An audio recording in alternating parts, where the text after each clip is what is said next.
8 अगस्त 2016 रात के करीब 1:30 बजे सेलम चेन्नई एक्सप्रेस 100 किलोमीटर की स्पीड पर अंधेरे को चीरते हुए भाग रही थी। ट्रेन के एक बंद डिब्बे के ठीक ऊपर हवा के भारी शोर के बीच कुछ आवाजें आ रही थीं। अबे जल्दी कटर चला, टाइम निकलता जा रहा है। भाई ये स्टील बहुत मोटा है, हाथ कांप रहे हैं मेरे। कांपने मत दे, बस थोड़ा और। करोड़ों रुपए बस हमारे नीचे ही रखे हैं। ये लोग कोई मामूली पॉकेट मार नहीं थे। ये चलती ट्रेन की छत पर बैठकर गैस कटर से लोहे की मोटी चादर काट रहे थे। नीचे उसी कोच में करीब 342 करोड़ रुपए कैश रखा था, जिसकी रखवाली के लिए अगले ही डिब्बे में 9 हथियारबंद पुलिस वाले तैनात थे। पर उन्हें भनक तक नहीं थी कि उनके सिर के ठीक ऊपर क्या खेल चल रहा है। अगली सुबह जब चेन्नई स्टेशन पर ट्रेन रुकी और आरबीआई के अधिकारियों ने कोच का ताला खोला तो उनकी चीख निकल गई। सामने का नजारा देखकर पुलिस के होश उड़ गए। मजबूत स्टील की छत पर 2 फीट का एक बड़ा छेद था। संदूक टूटे पड़े थे और नोटों की गड्डियां पूरे फर्श पर बिखरी थीं। लेकिन जैसे ही पुलिस ने जांच शुरू की, एक ऐसी बात सामने आई जिसने पूरी दुनिया को चकरा दिया। उस डिब्बे में 342 करोड़ रुपए थे, लेकिन चोर सिर्फ 5.7 करोड़ रुपए लेकर ही गायब हुए। बाकी के 336 करोड़ रुपए उन्होंने वहीं छोड़ दिए। सवाल यह था कि इतनी बड़ी रिस्क लेकर चलती ट्रेन काटकर अगर वो अंदर घुस ही गए थे तो पूरा पैसा क्यों नहीं लूटा? क्या उनसे कोई ऐसी गलती हो गई जिसने उन्हें करोड़ों रुपए छोड़ने पर मजबूर कर दिया? या फिर यह किसी ऐसी प्लानिंग का हिस्सा था जो पुलिस की सोच से भी कोसों दूर थी? ये इंडिया की सबसे बड़ी और सबसे रहस्यमयी ट्रेन डकैती की शुरुआत थी। अब पुलिस के सामने सबसे बड़ा सवाल यह था कि आखिर इन चोरों को यह कैसे पता चला कि इस पुराने से डिब्बे में करोड़ों का खजाना छुपा है। यह कोई आम चोरी नहीं थी, इसके पीछे महीनों की प्लानिंग और एक बहुत ही शातिर दिमाग का हाथ था। इस पूरे मास्टर प्लान का असली मास्टरमाइंड था मोहर सिंह। यह मध्य प्रदेश के गुना जिले के पारधी गैंग का लीडर था। ये लोग बरसों से रेलवे ट्रैक के किनारे झुग्गियां बनाकर रहते थे। इनके लिए ट्रेन की टाइमिंग और उसकी कमियां जानना बच्चों का खेल था। डकैती से करीब 10 दिन पहले मोहर सिंह अपने खास साथी दिनेश पारधी के साथ सेलम के पास रेलवे ट्रैक पर बैठा बीड़ी पी रहा था। तभी उसने ऊपर देखते हुए एक बहुत जरूरी चीज नोटिस की।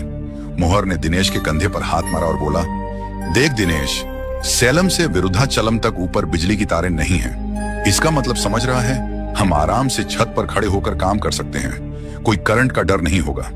दिनेश की आंखें चमक उठी। भाई प्लान तो तगड़ा है, पर हमें पता कैसे चलेगा कि माल किस डिब्बे में है? मोहर मुस्कुराया और बोला, बैंक वाले अपनी जेब बचाने के चक्कर में हमारा काम आसान कर देंगे। दरअसल यहाँ बैंकों ने एक बहुत बड़ी बेवकूफी की थी। आरबीआई के 342 करोड़ रुपए भेजने के लिए अगर वो रेलवे को असली कीमत बताते तो रेलवे उन पर 10% का भारी टैक्स लगा देता। पैसा बचाने के चक्कर में बैंकों ने कागजों पर इसे जीरो वैल्यू दिखा दिया। नतीजा, न रेलवे को पता था कि इसमें अरबों रुपए हैं, न ही आरपीएफ को। सुरक्षा के नाम पर सिर्फ 9 पुलिस वाले तैनात थे, जो पारधी गैंग के लिए मामूली बात थी। मोहर सिंह ने अपने गैंग को सख्त आदेश दिया, फोन का इस्तेमाल कम से कम करना, और याद रखो, हमें सारा पैसा नहीं चाहिए, बस उतना उठाना जितना हम दौड़ते हुए ले जा सकें। लालच किया तो पकड़े जाएंगे। 8 अगस्त की शाम को मोहर सिंह और उसके 5 साथी सेलम जंक्शन के पास झाड़ियों में दुबक कर बैठ गए। जैसे ही रात के 9:05 बजे ट्रेन प्लेटफॉर्म से निकली और उसकी रफ्तार थोड़ी कम हुई, मोहर चिल्लाया, चलो अब रुकना नहीं है। वो लोग साए की तरह ट्रेन की छत पर चढ़ गए और लेट गए। ट्रेन अब अपनी पूरी स्पीड पकड़ चुकी थी। अब रात के 10:45 बज रहे थे। ट्रेन सेलम से निकल चुकी थी और सन्नाटे को चीरते हुए अपनी पूरी रफ्तार में भाग रही थी। ऊपर छत पर हवा का दबाव इतना तेज था कि खड़ा होना तो दूर, सांस लेना भी मुश्किल था। मोहर सिंह और उसके 2 साथी छत पर पेट के बल चिपके हुए थे। उनके हाथ ठंड से जम रहे थे। मोहर सिंह ने दिनेश के कान के पास जाकर धीरे से कहा, मशीन शुरू कर दिनेश, और आवाज कम रखना। दिनेश ने तुरंत अपनी बैटरी वाली ड्रिल और कटर निकाला। ट्रेन की अपनी खड़खड़ इतनी ज्यादा थी कि कट्टर की आवाज उसमें कहीं दब गई। लोहे की छत से नीली चिंगारियां निकलने लगीं और गर्म लोहा उनके हाथों पर गिर रहा था, पर रुकने का वक्त नहीं था। करीब 1 घंटे की मशक्कत के बाद दिनेश चिल्लाया, हो गया, छेद बड़ा हो गया है, रास्ता साफ है। मोहर सिंह और उसका एक साथी रस्सियों के सहारे उस अंधेरे छेद से नीचे उतर गए और जैसे ही उन्होंने अपनी टॉर्च जलाई, उनके होश उड़ गए। वहां लोहे और लकड़ी के 200 से ज्यादा संदूक रखे थे। मोहर का साथी हक्का बक्का होकर बोला, भाई इतने सारे बक्से कौन सा खोलें? मोहर ने गुस्से में कहा। सब नहीं खोल सकते, टाइम कम है। जो सामने है उसे तोड़। उन्होंने छेनी और हथौड़े से वार किया और बॉक्स नंबर 16 और 20 को फाड़ दिया। अंदर का नजारा देखकर चोरों का दिमाग चकरा गया। 500 और 1000 के नोटों का अंबार लगा था। मोहर का साथी घबरा कर बोला, भाई ये तो बहुत भारी है, इतने सारे कैसे ले जाएंगे? मोहर ने चिल्लाते हुए उसे डांटा, जितना उठा सकते हो उतना ही उठाओ, फालतू लालच मत कर। जान प्यारी है या पैसा? तभी ट्रेन की स्पीड कम होने लगी। विरुद्धाचलम जंक्शन पास आ रहा था, जहां ट्रेन का इंजन बदला जाना था। ऊपर छत से दिनेश जोर से फुसफुसाया, अबे जल्दी करो, इंजन बदलने वाला है, पकड़े जाएंगे। उन्होंने नोटों की गड्डियों को अपनी चादरों में बांधा और रस्सियों से उन भारी पोटलियों को ऊपर खींचा। जैसे ही ट्रेन एक मोड़ पर धीरे हुई, मोहर के साथियों ने उन पोटलियों को नीचे झाड़ियों में फेंकना शुरू कर दिया, जहां उनका ग्राउंड स्टाफ पहले से वेट कर रहा था। काम खत्म होते ही वो सब एक एक करके चलती ट्रेन से नीचे कूद गए। वो लोग करोड़ों रुपए लेकर अंधेरे में गायब हो गए और पीछे छोड़ गए वो 336 करोड़ रुपए, जिन्हें वो चाहकर भी नहीं उठा पाए थे। अब वो लोग चलती ट्रेन से कूदकर अंधेरे में गायब तो हो गए थे, पर असली खेल अभी शुरू होना बाकी था। 9 अगस्त 2016 की सुबह करीब 11 बजे, जब सलेम चेन्नई एक्सप्रेस चेन्नई एगमोर स्टेशन पर खड़ी थी, तब आरबीआई के अधिकारियों की एक टीम उस खास पार्सल वैन का ताला खोलने पहुंची। जैसे ही दरवाजा खुला, अंदर का नजारा देखकर एक अधिकारी के हाथ से फाइल गिर गई। अरे ये क्या बकवास है, सारा सामान किसने फैलाया? उसने हैरान होकर चिल्लाया। दूसरा अधिकारी डिब्बे के अंदर घुसा और उसने ऊपर की तरफ देखा, जहां से सूरज की रोशनी सीधे फर्श पर पड़ रही थी। उसने कांपती हुई उंगली से ऊपर इशारा किया और बोला, सर छत देखिए, वहां एक बड़ा सा छेद है। स्टेशन पर अफरा तफरी मच गई। कुछ ही मिनटों में पुलिस, आरपीएफ और रेलवे के बड़े बड़े अफसर मौके पर पहुंच गए। जब बैंक वालों ने संदूकों की गिनती शुरू की, तो पता चला कि चोरों ने सिर्फ 4 बक्सों के साथ छेड़छाड़ की थी। एक क्लर्क ने पसीना पोंछते हुए सीनियर अफसर को बताया, सर कुल 5.78 करोड़ रुपए गायब हैं। लेकिन पुलिस के लिए सबसे बड़ी पहेली ये थी कि जब वहां 342 करोड़ रुपए रखे थे, तो चोरों ने बाकी के 336 करोड़ को छुआ तक क्यों नहीं? क्या वो डर गए थे या उन्हें लगा कि इतना काफी है? तभी फोरेंसिक टीम वहां पहुंची। एक एक्सपर्ट ने बड़ी बारीकी से कोच के हर कोने को चेक किया और फिर अपने सीनियर ऑफिसर के पास आकर बोला, सर हमें यहाँ 4 अलग अलग लोगों के उंगलियों के निशान मिले हैं और छत के नुकीले किनारे पर खून का एक छोटा सा धब्बा भी मिला है। पुलिस को लगा कि अब तो चोर पकड़े जाएंगे, पर अफसोस वो उंगलियों के निशान देश के किसी भी क्रिमिनल रिकॉर्ड से मैच नहीं हुए। 2 साल बीत गए। पुलिस ने हजारों लोगों से पूछताछ की, पर केस में 1 इंच की भी प्रोग्रेस नहीं हुई। अखबारों में पुलिस का मजाक उड़ने लगा और ये फाइल लगभग बंद होने वाली थी। तभी इस केस की कमान सीबीसीआई डी के एक जिद्दी ऑफिसर को सौंपी गई। उन्होंने अपनी टीम को बुलाया और साफ कहा, अगर चोरों ने जमीन पर कोई सुराग नहीं छोड़ा तो हम उन्हें मोबाइल टावरों से ढूंढेंगे। उन्होंने एक बहुत ही टेढ़ा रास्ता चुना, टावर डंप डेटा। सेलम से चेन्नई के बीच 350 किलोमीटर की पटरी पर जितने भी मोबाइल टावर आते थे, उन सब का डेटा निकाला गया। ये कोई छोटा मोटा काम नहीं था। पुलिस के सामने करीब 1.15 लाख मोबाइल नंबरों का ढेर लगा था। तभी एक हवलदार ने सिर खुजलाते हुए पूछा, साहब इतने सारे नंबरों में चोर को कैसे पहचानेंगे? ये तो सुई ढूंढने जैसा है। ऑफिसर ने मुस्कुराकर जवाब दिया, हमें वो नंबर चाहिए जो सेलम स्टेशन से शुरू हुए और जैसे जैसे ट्रेन आगे बढ़ी, वो नंबर भी उसी स्पीड से अगले टावर पर एक्टिव होते गए। हफ्तों की मेहनत के बाद कंप्यूटर की स्क्रीन पर 5 से 6 ऐसे नंबर चमके जो पूरी यात्रा के दौरान ट्रेन के साथ साथ चल रहे थे। जब उन नंबरों की डिटेल निकाली गई तो टेक्निकल एनालिस्ट के चेहरे का रंग उड़ गया। उसने ऑफिसर को बताया, सर ये सारे नंबर फर्जी पते पर हैं, लेकिन इनकी लोकेशन अभी मध्य प्रदेश के गुना और रतलाम जिले में दिखा रही है। पुलिस समझ गई कि ये कोई मामूली गैंग नहीं है, ये पारधी समुदाय के वो लोग हैं जो चोरी करने में उस्ताद माने जाते हैं। लेकिन सबसे बड़ी चुनौती अभी बाकी थी। मध्य प्रदेश का वो इलाका इतना खतरनाक था कि वहां की लोकल पुलिस भी अंदर जाने से पहले 10 बार सोचती थी। और तभी तमिलनाडु पुलिस की एक स्पेशल टीम सादे कपड़ों में मध्य प्रदेश के सुनसान इलाके में रवाना हुई। उनका मुकाबला किसी आम गैंग से नहीं, बल्कि उन लोगों से था जिनके लिए चोरी एक परंपरा थी।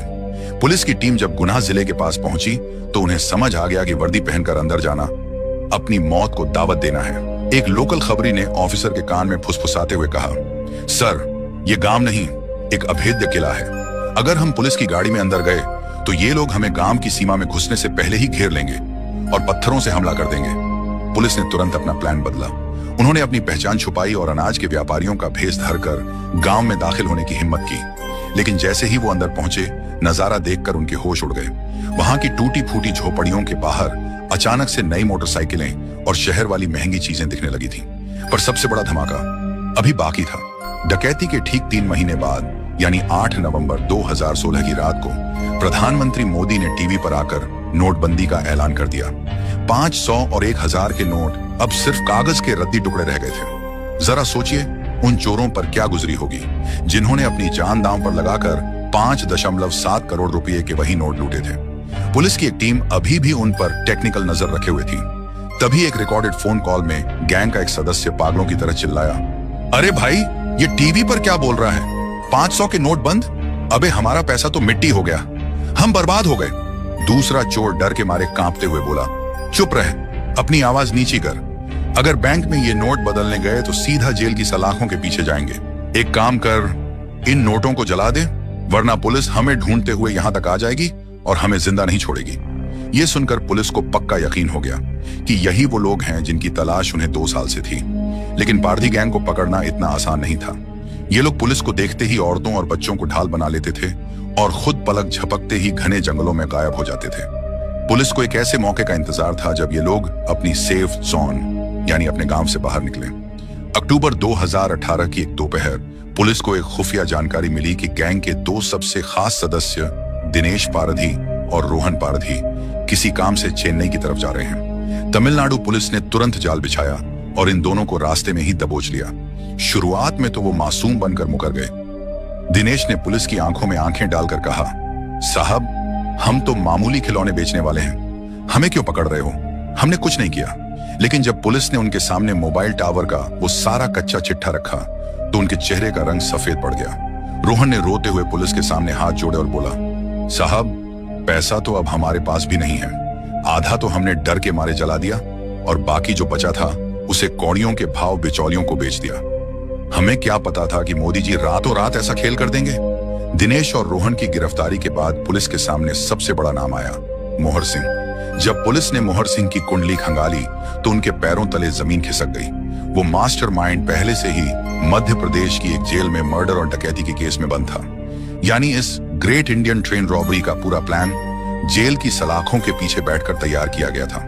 जेल के अंदर जब तमिलनाडु पुलिस की टीम मोहर सिंह से पूछताछ करने पहुंची तो उसका एटीट्यूड देखकर सब दंग रह गए। एक सीनियर पुलिस ऑफिसर ने गुस्से में मेज पर हाथ मारते हुए पूछा, अबे तुझे ये कैसे पता चला कि उसी पुराने डिब्बे में करोड़ों रुपए हैं? कोई बैंक वाला मिला हुआ था क्या? मोहर सिंह ने बड़े आराम से जवाब दिया, साहब, हम लोग पटरियों पर ही पैदा हुए हैं और वहीं बड़े हुए हैं। हमें किसी की टिप की जरूरत नहीं होती। हम बस ये देखते हैं कि किस डिब्बे की सील भारी है और पुलिस वाले कहां सो रहे हैं। बैंकों ने 0 वैल्यू लिखकर मेरा काम और आसान कर दिया था क्योंकि मुझे पता था कि वहां कोई एक्स्ट्रा सिक्योरिटी नहीं होगी। पुलिस ने अपनी पूरी जान लगा दी, लेकिन केस में एक बहुत बड़ा ट्विस्ट अभी आना बाकी था। कोर्ट में पुलिस ये साबित ही नहीं कर पाई कि चोरों के पास से जो पैसा या जायदाद मिली है वो उसी ट्रेन से चोरी हुई थी। इसकी वजह बहुत अजीब थी। चोरी हुए नोट सॉइल्ड नोट्स थे, यानी पुराने और कटे फटे नोट जिनका कोई सीरियल नंबर रिकॉर्ड में नहीं था। सरकारी वकील ने चिल्लाकर कोर्ट में कहा, सर, हमारे पास मोबाइल लोकेशन है, कबूलनामा है, ये लोग अपराधी हैं। लेकिन जज ने शांति से जवाब दिया, कानून सबूत मांगता है। ये कैसे साबित होगा कि ये वही नोट हैं जो आरबीआई के थे? नतीजा ये हुआ कि 2021 में मोहर सिंह और उसके साथियों को बेनिफिट ऑफ डाउट मिल गया और वो इस केस से बरी हो गए। करोड़ों की डकैती हुई, 2 साल तक पुलिस पीछे पड़ी रही, लेकिन अंत में हाथ लगी तो सिर्फ खाली फाइलें। आज मोहर सिंह फिर से फरार है और उसके खिलाफ कई नए केस दर्ज हो चुके हैं। सेलम चेन्नई ट्रेन डकैती भारत के इतिहास की सबसे शातिर चोरियों में से एक बनकर रह गई। इस घटना ने आरबीआई और भारतीय रेलवे के पूरे सिस्टम को बदल दिया। आज जब भी करोड़ों का कैश ट्रेन से गुजरता है तो वो कोई मामूली कोच नहीं होता। अब कोच की छतें कटर प्रूफ स्टील से बनाई जाती हैं। डिब्बे के अंदर हथियारबंद गार्ड्स तैनात होते हैं और पूरे रास्ते की निगरानी जीपीएस और सैटेलाइट से की जाती है। चोरों ने भले ही करोड़ों उड़ा लिए, लेकिन उन्होंने देश की सुरक्षा प्रणालियों को हमेशा के लिए चौकन्ना कर दिया। ये कहानी याद दिलाती है कि कभी कभी सबसे बड़ी सुरक्षा भी एक मामूली गैस कटर के सामने फेल हो सकती है।